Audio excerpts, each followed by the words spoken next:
Il y a 12 ans, la célèbre animatrice Christine Bravo perdait son père d'un cancer. Elle l'a pourtant visé de tout son cœur. En fait, son absence lui a causé beaucoup de tort. Mais Antonio Bravo, le père de la femme, ne repose pas toujours en paix. Lisez l'article pour les détails. Christine Bravo, troublée depuis le décès de son père. Antonio Bravo a été le héros de sa fille tout au long de sa vie. Il représentait tout pour Christine. En fait, elle lui a même dédié un livre en son honneur. Il s'agit de son livre intitulé L'adieu à Tolède. Il est important de se rappeler qu'à l'époque de Franco, Antonio Bravo a cherché refuge en France après avoir fui l'Espagne. Malheureusement, un destin tragique l'a frappé en 2010. Après l'absence de son père depuis plus de 10 ans, Christine n'a jamais pu aller de l'avant. En fait, elle prétend avoir un blocage lorsqu'elle est autour de Jordan Deluxe, depuis. Je refuse de me souvenir de l'année où est mort mon père, je ne sais pas, je ne veux ni savoir le mois, ni l'année, a-t-elle dit. Elle, animatrice, a tout fait pour aider son père à partir lorsqu'elle a appris qu'il était malade. Elle s'est efforcée de trouver les meilleurs experts. Malheureusement, elle n'a pas pu sauver le héros.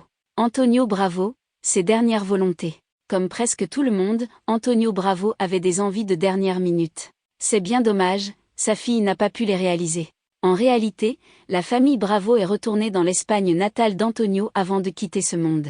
Christine a mentionné une histoire sur la remise à son père d'un paquet de cigarettes lors d'une interview avec un journaliste. Il y avait écrit sur ce paquet qui disait « Fumer devient impuissant ».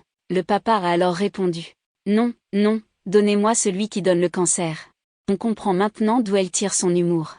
Les véritables intentions d'Antonio Bravo étaient de disperser ses cendres en Auvergne. Mais ce n'était pas le cas. Elle veut dissuader son père. Oui, Christine Bravo n'a pas exaucé les dernières volontés de son père. En fait, elle s'est confiée à moi à ce sujet.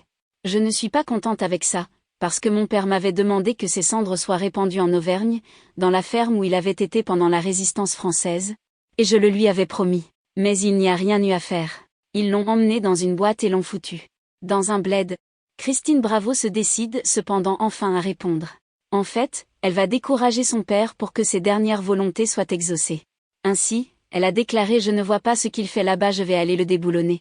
Je vais y aller et remettre ça en Auvergne ». Elle est bien consciente que ce genre d'action comporte certains risques. Christine, cependant, a envoyé des dossiers. Elle croit que son seul but dans la vie est d'accomplir les dernières volontés de son idole. Également, elle déclare qu'il paraît qu'on n'a pas le droit, mais vous savez, il n'y a pas écrit, elle ne fait que ce qui est autorisé.